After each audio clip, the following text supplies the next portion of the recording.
BX1 ⁇ toujours plus d'actu. Voilà, on va s'intéresser à votre été en région bruxelloise et plus particulièrement sur le territoire de la ville de Bruxelles. Vous le savez, il n'y aura pas de couleur café, il n'y aura pas de Brussels Summer Festival cet été pour cause de Covid-19. Mais il y aura quand même des animations culturelles. C'est ce que peut nous dire ce midi Delphine Houba, échevine de la culture. Bonjour Delphine Houba, merci d'être avec nous. On vous avait invité il y a quelques semaines, on avait évoqué l'ébauche d'un programme. On peut en dire un petit peu plus ce midi. Vous nous confirmez qu'il y aura des animations de rue et aussi quelques petits concerts dans Bruxelles à partir du 3 juillet, exact ? Bonjour, oui, tout à fait. Alors, je m'étais engagée à revenir rapidement auprès de vous avec des précisions. Donc, les voici, les voilà. Donc, en effet, j'ai le plaisir d'annoncer qu'à partir du 3 juillet, on donne rendez-vous à vos auditrices et à vos auditeurs au Vauxhall, où donc ce magnifique lieu des années 20 situé dans le parc de Bruxelles, où le public pourra découvrir à la fois du théâtre, à la fois pour les petits, pour les plus grands, des concerts, de l'art de rue, du cinéma en plein air, toute une série d'activités variées. Donc ça, ce sera au Vauxhall, donc dans le parc de Bruxelles. Il y aura d'autres animations ailleurs, il y aura des spectacles itinérants. On peut en parler ou on va laisser la surprise aux Bruxellois ? Non, on peut déjà en parler, mais rassurez-vous, il y aura d'autres surprises. Donc, à partir de mi-juillet, on va aussi mettre en place des spectacles déambulatoires dans le centre-ville, qui est aussi une main tendue, évidemment, au secteur HoReCa, qui a beaucoup souffert de la situation. Et donc, puisque, comme vous le savez, nous sommes toujours limités à des spectacles à 200 personnes maximum, eh bien là, on va aller vers le public et donc ça permettra d'avoir cette rencontre avec le secteur culturel. Et puis aussi, voilà, initiative originale, on va aussi organiser des animations dans les musées pour encourager le public à y retourner puisqu'ils ont ouvert. Et donc, par exemple, que ce soit dans le musée des égouts ou au musée de la ville de Bruxelles qui est sur la Grand Place ou en collaboration avec les musées royaux des Beaux-Arts, on proposera aussi toute une série d'activités sympathiques. Alors, ça ne remplacera pas Couleur Café ou le BSF qui draine des dizaines de milliers de spectateurs.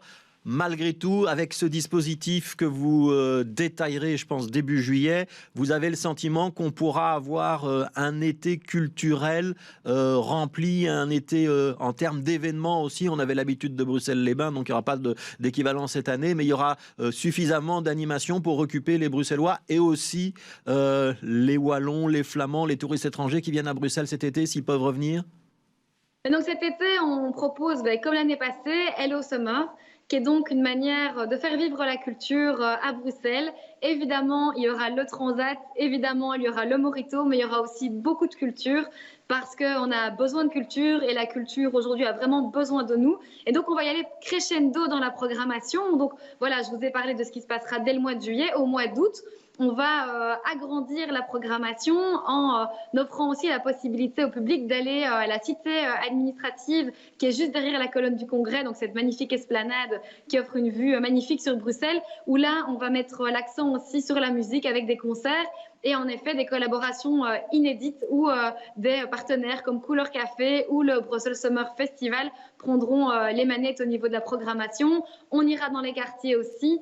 On espère que les limitations aujourd'hui imposées par le Conseil national de sécurité seront assouplies. En tout cas, moi, je peux garantir au public que toutes les mesures seront prises, évidemment, sur le plan sanitaire et sur le plan sécuritaire. Oui. Quand vous parlez de Transat et Morito, ils seront installés où cette année? Donc, ce n'est pas à côté de Canal comme autrefois avec Bruxelles-les-Bains. Ce sera itinérant comme l'an dernier ou ce sera un endroit fixe? Alors, on va aller à Nédor, on va aller à Laken, on va aller dans le quartier européen parce que la ville de Bruxelles, c'est un grand territoire et donc je ne veux oublier personne et c'est vraiment une de mes priorités, c'est d'aller dans les quartiers et de ne pas rester que dans le centre-ville. Et donc, on vous viendra plus tard avec les précisions sur les... Mais donc, ce sera itinérant, c'est ça l'idée? Voilà, il y aura aussi une présence dans les différents quartiers. Toute dernière question, Delphine Houba. Il y a eu une énorme polémique autour de la manifestation tolérée par Philippe Claus. Est-ce que vous ne craignez pas d'avoir à nouveau des polémiques où le fédéral ou des partis d'opposition à la ville de Bruxelles vont vous accuser d'organiser des événements alors que vous ne devriez pas? Alors les événements sont tout à fait autorisés. Donc à partir du 1er juillet, le Conseil national de sécurité, qui rassemble donc le fédéral et les entités fédérées, nous autorise à organiser donc dès le 1er juillet des événements avec 200 personnes maximum.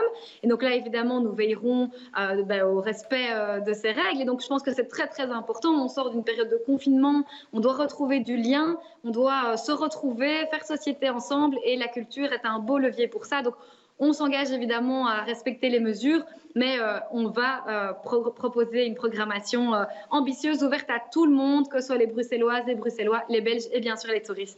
Merci beaucoup Delphine Nouba d'avoir été avec nous. Et donc, confirmation, il y aura des choses dans les rues de Bruxelles cet été. On ne va pas s'ennuyer comme des rats morts jusqu'au 31 août. Merci à vous. On va